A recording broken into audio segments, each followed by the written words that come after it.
Ambassador Choi Mi-young walked through the massive halls of the Galactic Council station. Her footsteps echoed in the empty corridors. Most aliens ignored her completely. Those who noticed her looked at her like she was nothing more than an annoying insect. She had been Earth's representative for 5 years now. 5 long years of being treated like dirt. The other ambassadors would not even sit near her during meetings. They acted like humans carried some terrible disease. Today was different, though. Today felt worse than usual. Choi entered the main council chamber. Hundreds of alien species filled the circular room. Their seats rose up like stairs around the center speaking area. Earth's seat was in the very back corner, almost hidden behind a pillar. The Vorthan ambassador stood in the center. His gray skin looked like old leather. His forearms moved as he spoke in his deep, rumbling voice. "The Vorthan Empire has decided," he announced. "The human colonies in the outer systems belong to us now. Earth will also pay tribute to our empire. They have 30 of your standard days to agree." Murmurs of approval filled the chamber. Some aliens even clapped their hands, tentacles, or whatever they used for clapping. Choi stood up quickly. "You cannot do this. Earth has done nothing wrong. We have followed all galactic laws." The Vorthan ambassador turned to look at her. His yellow eyes showed no emotion. "Humans are weak. Your technology is primitive. Your military is a joke. The strong take from the weak. This is the way of the galaxy." "The council must vote on this," Choi said, her voice shaking with anger. "This is not legal." The council chairman, a tall blue alien with 6 legs, tapped his staff on the floor. "The vote has already happened, human. We voted while you were walking here. The decision is final." Choi felt like someone had punched her in the stomach. "You voted without me? Without letting Earth speak? Why waste time?" Another alien called out. "Humans have nothing important to say." Laughter filled the chamber. Choi felt her face turn red with shame and anger. She had tried so hard to make friends with these aliens. She had learned their languages. She had studied their cultures. She had been polite and respectful. None of it mattered. To them, she was just a primitive animal pretending to be civilized. The Vorthan ambassador handed her a data pad. "Take this message to your leaders. 30 days. Then we come to collect what is ours." Choi took the pad with shaking hands. She looked around the chamber one more time. Not a single alien met her eyes. They were already talking about other business, as if Earth no longer existed. She walked out of the chamber with her head held high, but inside she was dying. The trip back to Earth took 3 days. Choi spent most of the time in her small ship, staring out at the stars. How could she tell her people that the galaxy had abandoned them? How could she explain that their colonies would be taken? That Earth itself would become a slave world? When she landed at the government center in Seoul, President Nam Ki-jun was waiting for her. His face was serious but not surprised. "They said no," Choi told him before he could ask. "I know," President Nam replied. "We have been watching the council meeting. We saw everything." "Then you know we have 30 days before the Vorthans attack." President Nam nodded slowly. "Walk with me, Ambassador." They walked through the building toward the president's office. But instead of going inside, they took an elevator down much farther than Choi had ever gone before. "Where are we going?" she asked. "To meet some people you should know," the president said. The elevator went down for almost 5 minutes. When it finally stopped, the doors opened to reveal a massive underground complex. Hundreds of people in military uniforms rushed around, working at computers and watching screens. Admiral Park Dong-wook walked over to greet them. His gray hair was cut short, and his uniform had more medals than Choi could count. "Admiral, this is Ambassador Choi," President Nam said. "I think it is time she learned the truth." Admiral Park nodded. "Follow me, Ambassador." They walked through the complex. Choi saw screens showing star charts, weapon designs, and ship blueprints. Everything looked far more advanced than anything she had seen before. "What is this place?" she asked. "This is where we have been preparing," Admiral Park said, "for the day when the galaxy would show its true face." They entered a large room with a massive screen covering one entire wall. The screen showed the Earth from space. "But something was wrong with the ocean. What am I looking at?" Choi asked. Dr. Kim So-ra, a woman in a white lab coat, stepped forward. "You are looking at the Pacific Ocean, Ambassador, but not the way most people see it." The image on the screen changed. The ocean became transparent, showing what lay beneath. Choi gasped. Under the water was a structure so large it made her head spin.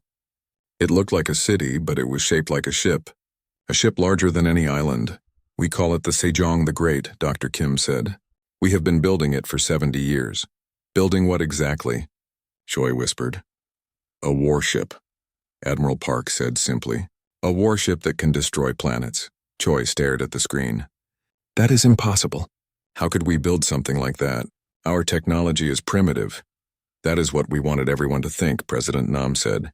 While the galaxy ignored us, we worked. While they called us primitive, we learned. While they laughed at us, we built this. Captain Lee Tae-ho, a young officer with serious eyes, joined them. The ship is ready, Admiral. All systems are working perfectly. Admiral Park looked at the screen, then at Choi. Ambassador, for too long we have tried to be friends with the galaxy. We have been polite. We have followed their rules. We have let them treat us like children. And now? Choi asked, though she thought she already knew the answer. Now they will learn what happens when you push humans too far. Admiral Park said, send a message to the Vorthans. Tell them Earth accepts their challenge. But tell them something else too, President Nam added with a cold smile. Tell them that in 30 days they will meet humanity's true face. Choi looked at the massive ship on the screen. For the first time in years, she smiled a real smile. The galaxy thought humans were weak and primitive. They were about to learn how wrong they were. Admiral Park Dong-wook stood in the main command center, watching the countdown clock. 24 hours remained before the Vorthon deadline. Around him, hundreds of officers worked at their stations. Everyone knew what was coming. Status report, Admiral Park called out. Captain Lee Tae-ho looked up from his console. All systems are ready, Admiral. The Sejong the Great is waiting for your command. Hull integrity? The Admiral asked. Perfect, replied Engineer Yoon Hae-jin. Every plate, every bolt, every wire has been checked 3 times. She is ready to rise. Admiral Park nodded. He had spent his entire life preparing for this moment. As a young officer, he had dreamed of the day when Earth would no longer bow to alien powers. Now that day had finally come. President Nam Ki-jun entered the command center. His face showed the weight of the decision they were about to make. Behind him walked General Ryu Jae-sung, the head of planetary defense. The Vorthan fleet has entered our solar system, General Ryu reported. 200 ships. They are demanding our surrender. Have they contacted us directly? President Nam asked. Yes, sir. Their commander wants to speak with you in 1 hour. He says Earth has run out of time. Admiral Park smiled grimly. Then let us give them something to talk about. Begin the awakening sequence. Captain Lee pressed a series of buttons on his console. Deep beneath the Pacific Ocean, systems that had waited decades for this moment came to life. The ocean floor began to shake. Fish swam away in panic as massive machines started moving. Hidden doors, each one the size of a football field, slowly opened. Water rushed into empty spaces as the structure beneath began to rise. Dr. Kim So-ra watched her screens carefully. All power systems are working perfectly. The fusion reactors are at full power. Gravitational engines are ready for activation. How long until she breaks the surface? Admiral Park asked. Engineer Yoon checked his readings. 18 minutes, sir. The hydraulic systems are working exactly as designed. On the main screen, they could see the ocean starting to bubble and foam. The water was being pushed up as something massive moved beneath it. Colonel Shin Da-eun, commander of Earth's Space Marines, joined them in the command center. My troops are ready, Admiral.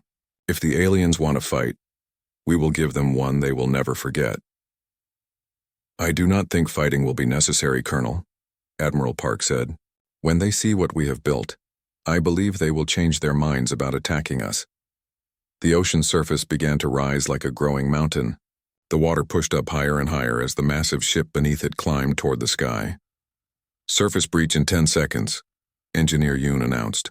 Everyone in the command center held their breath. This was the moment they had all worked toward. The moment when Earth would show its true power to the galaxy. The nose of the Sejong the Great broke through the ocean's surface like a giant metal whale. Water poured off its hull as more and more of the ship emerged. The bridge tower rose up like a mountain. Weapon turrets the size of city blocks became visible.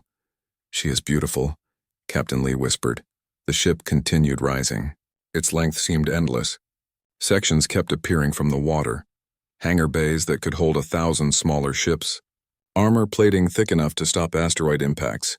and weapons that no alien had ever imagined. Full surface breach complete, Engineer Yoon reported. The Sejong the Great is free. On the screen, they could see the ship floating on the ocean surface. It was so large that its shadow covered several small islands.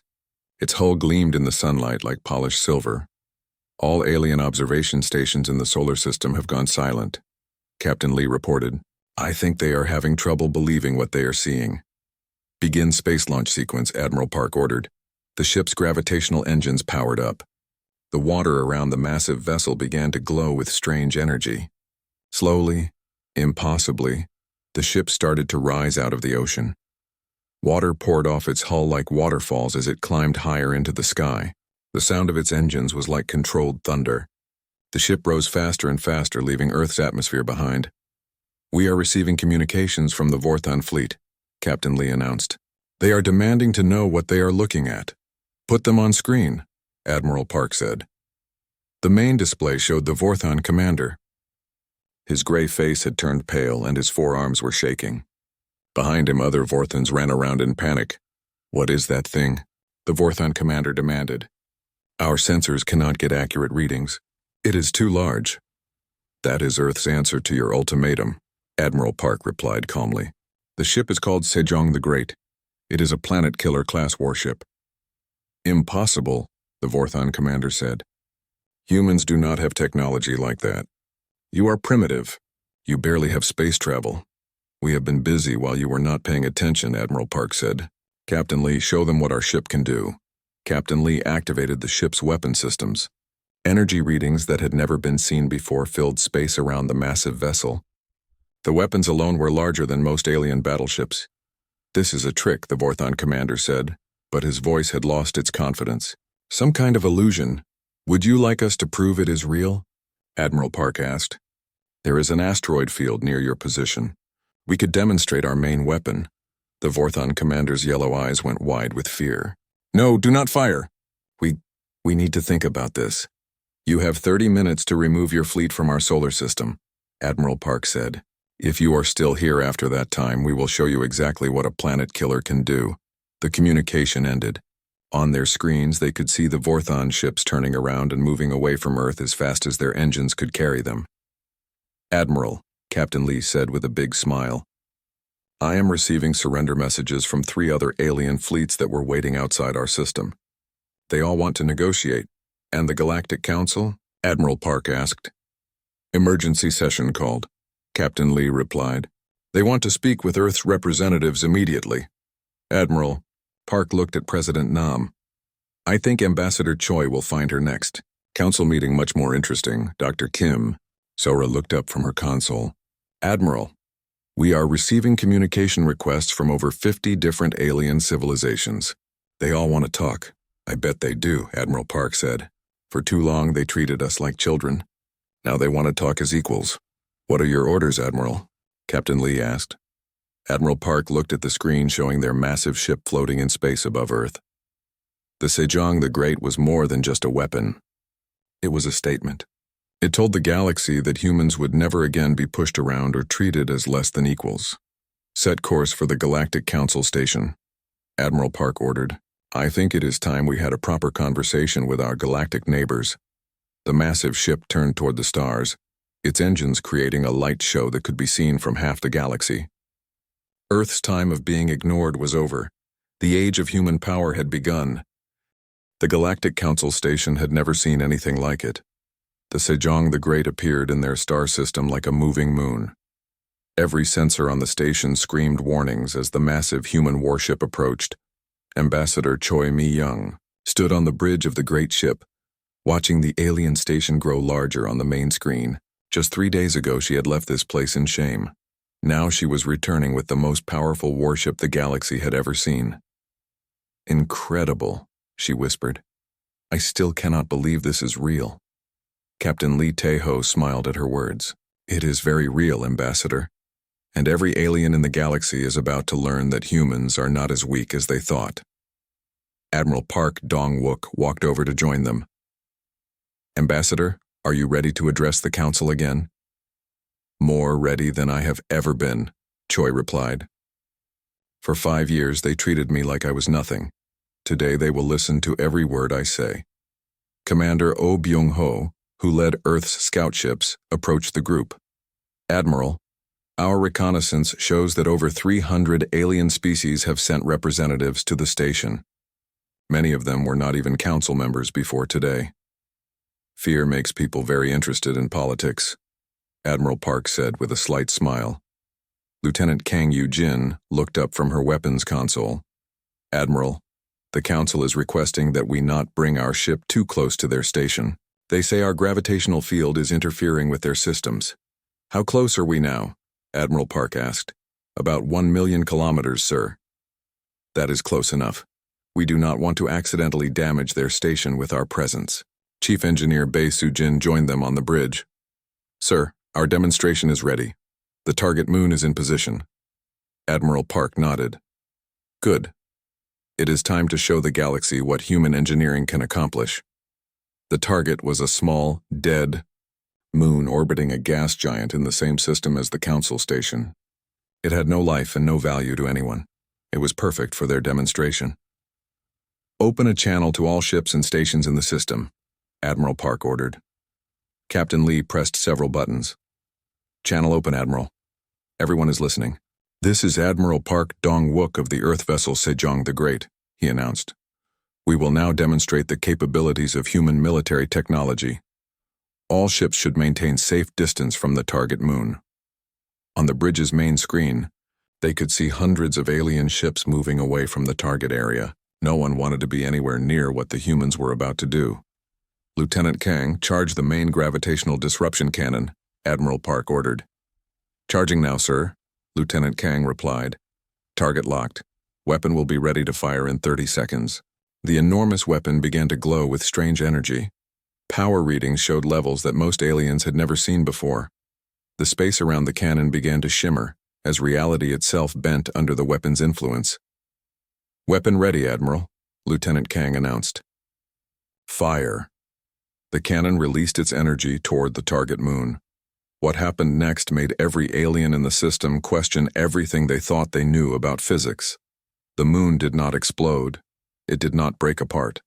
Instead, it simply stopped existing. The gravitational weapon tore apart the very atoms that made up the moon, turning solid matter back into base energy. Where a moon had been just seconds before, now there was only empty space and a slowly expanding cloud of glowing particles. Target eliminated, Lieutenant Kang reported calmly, as if she had just turned off a light switch. The communication channels filled with panicked alien voices. Ships that had thought they were safely distant suddenly realized they were much too close to something that could unmake matter itself. Admiral, Captain Lee said, we are receiving over 200 requests for immediate communication. Every major power in the galaxy wants to talk to us right now. Let them wait, Admiral Park said. Ambassador, it is time for you to address the council. The council chamber had never been so full. Representatives from species that had not spoken to each other in centuries sat side by side, united in their shock and fear. The Vorthon ambassador, who had been so confident just days before, sat in the back corner where Earth's seat used to be. Ambassador Choi walked into the chamber wearing her finest diplomatic uniform. This time, every eye in the room followed her movements. Aliens who had ignored her for years now watched her like she was the most important person in the galaxy. She took her place in the center speaking area, the same place where the Vorthon ambassador had announced Earth's doom just 3 days earlier. Honored members of the Galactic Council, she began, her voice strong and clear. I have returned to discuss the future of human-alien relations. The council chairman, the tall blue alien who had dismissed her so casually before, leaned forward nervously. Ambassador Choi, we are very interested in opening new diplomatic discussions with Earth. Perhaps we can find a mutually beneficial arrangement.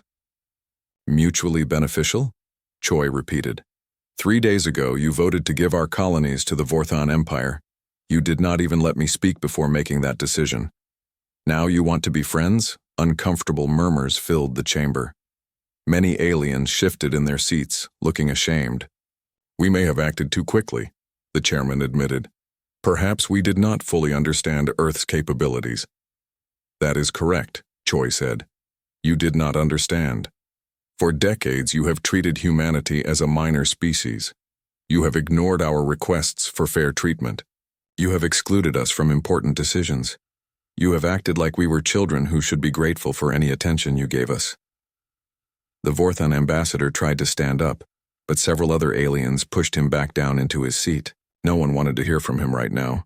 What does Earth want? Asked the representative from the Alteran hegemony, one of the most powerful civilizations in the galaxy. We want respect, Choi said simply. We want to be treated as equals. We want fair trade agreements. We want representation on all council committees. And we want formal apologies from every civilization that supported the Vorthon ultimatum. And if we refuse? Asked another alien, though his voice shook as he said it. Choi smiled coldly. Then you can ask the moon that used to orbit Kepler 7 what happens to those who oppose us. Oh wait, you cannot ask it. It no longer exists.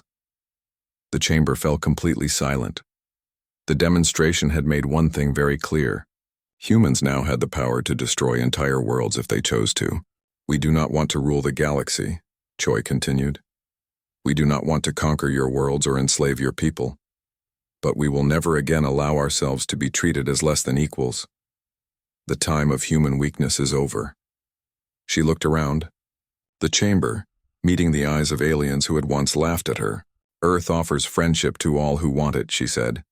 But that friendship will be between equals, or it will not exist at all. The council chairman stood up slowly. The Galactic Council formally recognizes Earth as a major power. We offer full membership and equal representation. We also offer formal apologies for past treatment, added the Alteran representative. One by one, alien after alien stood up to offer apologies, trade agreements, and friendship. The chamber that had once echoed with laughter at human expense now rang with desperate offers of alliance. Ambassador Choi listened to each offer carefully. After years of being ignored, she was finally in a position to choose Earth's friends. The galaxy had learned its lesson. Humanity was no longer a species to be pushed around. They were a force to be respected. Admiral Park Dong-wook stood in the war room aboard the Sejong the Great, studying the star charts spread across the massive table. Red marks showed the locations of Vorthon military bases throughout the galaxy. For too long, these bases had been used to threaten and attack weaker species. Admiral, Captain Lim Young-soo reported as he entered the room, our scout ships have found the main Vorthon fleet. They are hiding in the Zeta Reticuli system, behind their fortress moon. How many ships? Admiral Park asked. Over 500, sir. It is their entire battle fleet. Major Park Soo-young, who commanded the Marine boarding teams, joined them at the table. They think their fortress will protect them. They have no idea what we are capable of. Dr. Song Min-ho, the xenobiologist who had been studying captured Vorthon prisoners, looked up from his datapad. The prisoners we took from their advanced scouts are very confused, Admiral. They cannot understand how humans developed such advanced technology so quickly. What do our new allies say about the Vorthon Empire? Admiral Park asked. Captain Lee Tae-ho, who had been monitoring communications, answered. The Alterans want them completely destroyed. The Synthesis Collective is offering to help hunt down every Vorthon ship in the galaxy. Even the peaceful Benthic Federation is demanding justice for all the worlds the Vorthons have conquered. Admiral Park nodded grimly. The Vorthons have made enemies across the entire galaxy. Now that Earth has shown that they can be defeated, everyone wants revenge. What are your orders, Admiral? Captain Lim asked. We hunt them down, Admiral Park said simply. Every ship, every base, every military installation. The Vorthon Empire ends today. The human fleet moved through space like avenging angels. The Sejong the Great led the way, followed by dozens of smaller human warships that had been hidden on Earth for decades. Each ship carried technology that made the most advanced alien vessels look like children's toys. Their first target was a Vorthon military base in the Proxima system. The base had been built inside an asteroid and was considered impossible to attack. The Vorthons had used it to launch raids against peaceful colonies for over 50 years. Target in sight, reported Lieutenant Kang Yu-jin from her weapons console. The asteroid base is heavily fortified. They have particle shields and quantum armor. Show them what human engineering thinks of their defenses, Admiral Park ordered. The Sejong the Great's secondary weapons opened fire. Streams of antimatter and exotic energy tore through the Vorten defenses like they were made of paper. The asteroid base that had stood for decades was reduced to glowing rubble in less than 2 minutes. Base destroyed, Lieutenant Kang reported. No survivors detected. Any Vorten ships in the area? Admiral Park asked. Commander Oh Byung-ho checked his sensors. 3 patrol ships fleeing toward the edge of the system. Should we pursue? Let them go, Admiral Park said. I want them to spread the word about what happened here. The next target was a Vorten supply depot in the Tau Ceti system. This time, the Vorthens tried to fight back. 12 warships attacked the human fleet as soon as they arrived. The battle lasted exactly 4 minutes. Captain Lim's ship, the Admiral Yi, used its gravity cannons to crush 3 Vorton vessels instantly. Major Park's Marines boarded 2 more ships before their crews could even react. The remaining Vorten ships surrendered when they realized they were fighting an enemy they could not even damage. This is almost too easy, Major Park commented, as her team secured the captured ships. Their technology is at least a century behind ours. Remember, Dr. Song said as he examined captured Vorthon equipment, while we were being ignored by the galaxy, we were also free to develop without interference. No one was watching us or stealing our ideas. The human fleet continued its campaign of destruction. Every Vorten military installation they found was either destroyed or captured. Alien news networks across the galaxy broadcast footage of human ships effortlessly defeating forces that had terrorized entire star systems. On the 5th day of the campaign, they received an unexpected message. Admiral, Captain Lee announced, we are being contacted by a Vorthon civilian ship. They say they have important information for us. Put them on screen, Admiral Park ordered. The main display showed a female Vorthon, but she looked different from the warriors they had been fighting. Her skin was lighter, and she wore simple civilian clothing instead of military armor. I am Kethara, representative of the Vorten peace movement, she said. We have been fighting against our own military government for decades. What do you want? Admiral Park asked. To help you, Kethara replied. The military leaders have hidden their main fleet in a secret base. We can tell you where it is. Major Park looked suspicious. Why would you betray your own people? Because they are not our people, Kethara said with anger in her voice. The military seized control of our government 50 years ago. They have forced us to attack innocent worlds. They have made the entire galaxy hate all Vorthens, even those of us who want peace. Admiral Park studied the alien woman carefully. What is the location of this secret base? The Void Nebula in the Outer Rim, Kethara replied. They built a massive fortress inside the nebula where sensors cannot detect them. The entire military leadership is there. Dr. Song leaned close to Admiral Park. Sir, our captured prisoners have mentioned the Void Nebula several times. I think she is telling the truth. If we help you destroy the military leadership, Kethara continued, the Vorthon people can finally choose their own government. We can end this war without more innocent deaths. Admiral Park made his decision. Send us the coordinates. We will handle the rest. The Void Nebula was a dangerous region of space filled with radiation and electromagnetic storms. Most ships could not even enter it without being torn apart. But the Sejong the Great was not most ships. Entering the nebula now, Chief Engineer Bae Soo-jin reported. Our shields are holding steady. I cannot get clear sensor readings through all this interference, Commander O said. We are flying blind. Use the gravitational sensors, Captain Lee suggested. They can detect large masses even through this interference. Good idea, Admiral Park agreed. What do you see?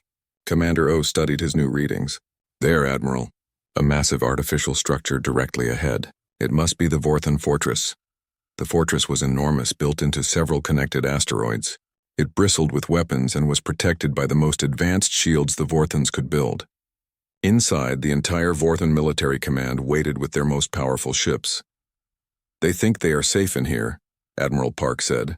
They think the nebula will protect them. Should we demand their surrender? Captain Lee asked. Admiral Park thought about all the worlds the Vorthons had attacked, all the innocent people they had killed or enslaved, all the years they had terrorized the galaxy. No, he said finally. Some people can only be stopped one way. The Sejong the Great's main weapon powered up. Energy readings filled the nebula as the massive cannon prepared to fire. The gravitational disruption weapon that had unmade a moon was now aimed at the heart of the Vorthon Empire. "Fire," Admiral Park ordered. The weapon discharged its terrible energy into the fortress. The Vorthon shields held for almost 3 seconds before collapsing completely. The fortress and everything inside it was torn apart at the molecular level, just like the moon had been. "Target destroyed," Lieutenant Kang reported. "The Vorthon Empire is finished." Across the galaxy, Vorthon military ships received the news that their leadership was gone.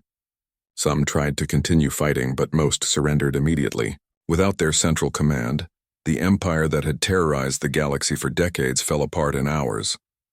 "Admiral," Captain Lee said, "we are receiving messages from the civilian Vorthon colonies. They are declaring independence from the military government and asking for Earth's protection." "And the rest of the galaxy?" Admiral Park asked. "Celebration, sir. Every species that suffered under Vorthon rule is thanking us. Some are calling us the liberators of the galaxy." Admiral Park looked at the empty space where the fortress had been. The Vorthons had learned the same lesson as the Galactic Council: never underestimate humanity. But this was just the beginning. Other threats still existed in the galaxy, and Earth was just starting to flex its muscles. The humans had proven they could destroy their enemies. Now they would prove they could protect their friends. 3 months had passed since the destruction of the Vorthon Empire. The galaxy was still adjusting to the new reality, where humans had become the dominant military power. But Admiral Park Dong-wook knew that their greatest challenge was yet to come. "Admiral," Captain Lee Tae-ho announced from his position on the bridge, "long-range sensors are detecting massive energy signatures approaching from the galactic core." Fleet Admiral Han Dong-min, who had taken overall command of Earth's expanding fleet, joined them on the bridge of the Sejong the Great. "Show me what we are looking at." The main screen displayed deep space readings that made everyone pause. Enormous structures were moving toward them, each one larger than entire star systems. "What are those things?" asked General Kim Woo-sung, who now oversaw the occupation of former Vorthon territories. Dr. Kim Sora studied the sensor data carefully. "The energy readings are unlike anything we have ever seen. These structures are not just ships, they are mobile worlds." "The Eldest Council," Admiral Park said quietly. "They have finally decided to act." Captain Lee looked confused. "The Eldest Council? I thought they were just legends." "No legends," Fleet Admiral Han replied grimly. "They are the beings who have secretly controlled galactic civilization for millions of years. Every major decision, every war, every peace treaty, they have been pulling the strings from the shadows. Why are they revealing themselves now?" General Kim asked. "Because we have upset their plans," Admiral Park answered. "For the first time in eons, someone has gained power without their permission. They cannot allow that to continue." Commander Oh Byung-ho rushed onto the bridge with an urgent report. "Sirs, we are receiving communications from across the galaxy. Every major civilization is reporting the same thing. Massive structures emerging from hidden locations." "How many?" Fleet Admiral Han asked. "Dozens, sir. Maybe hundreds. They have been hiding ships throughout the galaxy for millions of years." Diplomat Lee Ye-jin, who had been negotiating new alliances with former enemies, joined them with troubling news. "The civilian populations of every major world are being evacuated to underground shelters. The aliens know something terrible is coming." "Sir," Captain Lee announced, "we are receiving a direct communication from the lead vessel. They are identifying themselves as the voice of the Eldest." "Put them on screen," Fleet Admiral Han ordered. The display showed a being unlike anything they had ever seen. It was tall and thin, with skin that seemed to shift between different colors. Its eyes were completely black and its voice echoed with the weight of ages. "I am Archon Prime, voice of the Eldest Council," it announced. "You are the humans who have disturbed the galactic order." "We are," Fleet Admiral Han replied calmly. "And you are the beings who have secretly enslaved the galaxy for millions of years." "Enslaved?" Archon Prime seemed amused. "We have guided civilization. We have prevented chaos. We have maintained order across countless worlds." "By keeping everyone weak and fighting each other," Admiral Park said, "while you grew stronger in the shadows." "The natural order," Archon Prime replied. "The strong rule the weak. We are the strongest, so we rule all." "Not anymore," Fleet Admiral Han said firmly. Archon Prime's expression changed to one of cold anger. You have destroyed the Vorthan Empire, our most useful servants. You have upset the balance we spent millennia creating. This cannot be allowed. What do you want? Admiral Park asked, though he already suspected the answer. Complete surrender, Archon Prime said. Humanity will submit to our rule or you will be eliminated. You have one standard day to decide. The communication ended, leaving the bridge in tense silence. Options? Fleet Admiral Han asked his officers. We could try to negotiate, Diplomat Lee suggested. Perhaps find some middle ground. No, Admiral Park said firmly. These beings have controlled the galaxy through fear and manipulation for millions of years. They will not stop until we are destroyed or enslaved. What about our allies? General Kim asked. Will they fight beside us? Commander O checked his communications console. Sir, most of our allies are too terrified to resist. The Eldest Council has been the secret nightmare of every civilization for eons. Many species worship them as gods. So we fight alone, Fleet Admiral Han said. Just like we always have. Not entirely alone, Captain Lee announced. Sir, we are receiving messages from several species. The liberated Vorthan colonies want to fight beside us. Some human-sympathetic factions from other worlds are also volunteering. How many ships can we gather? Admiral Park asked. Maybe 300, Captain Lee replied. Against thousands of eldest vessels. The odds do not matter, Fleet Admiral Han said. We did not build the Sejong the Great to hide when things got difficult. We built it to defend human freedom. Engineer Yoon Hai-jin joined them with urgent technical reports. Admiral, I have been studying the sensor readings from the eldest ships. Their technology is based on reality manipulation. They can alter the laws of physics in local areas. Can our weapons penetrate their defenses? Admiral Park asked. Unknown, sir. But I have an idea. Our gravitational weapons work by manipulating space-time itself. If we can disrupt their reality fields, their advantages might disappear. 24 hours later, the two fleets met in the empty space between stars. The eldest vessels were magnificent and terrifying, living ships that seemed to bend light around them.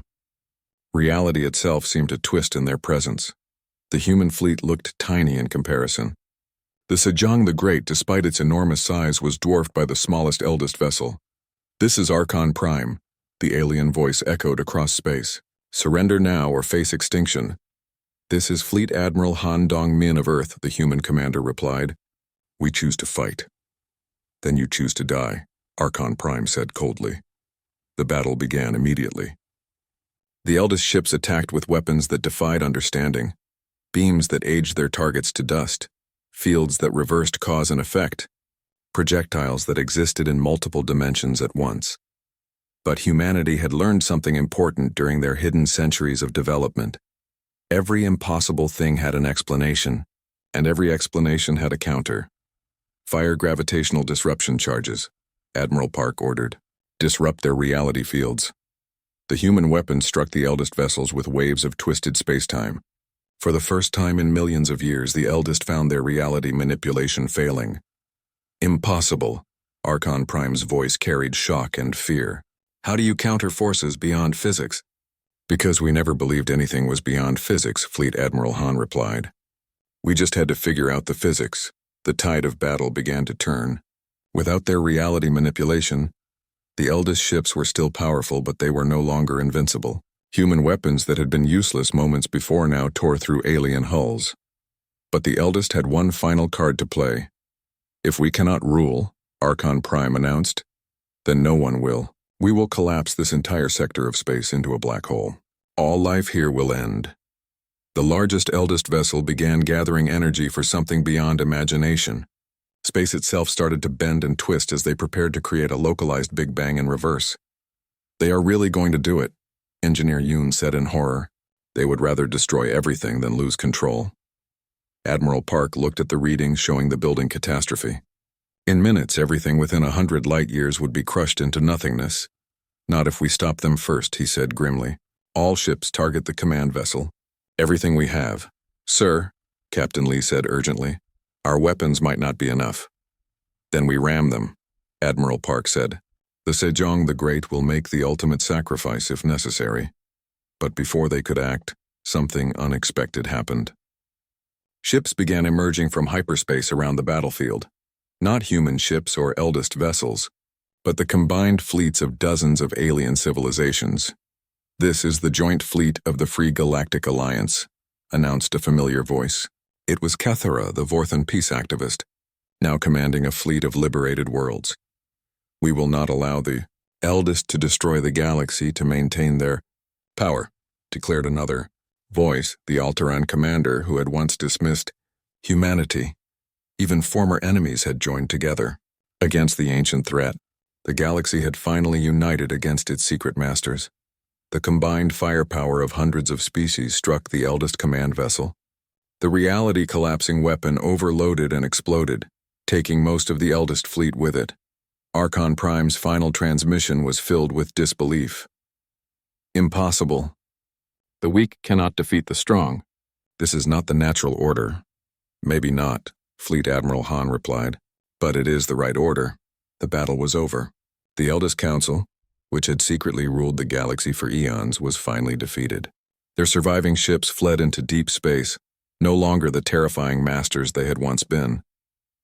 In the aftermath, representatives from across the galaxy gathered on the Sejong the Great to discuss the future. Diplomat Li Yejin found herself leading negotiations to create something that had never existed before, a truly free galactic government. "What do we do now?" asked the representative from the Synthesis Collective. "We build something better," Admiral Park said. "A galaxy where strength serves everyone, not just the strong." "The humans have shown us that the impossible is possible," Kethara added.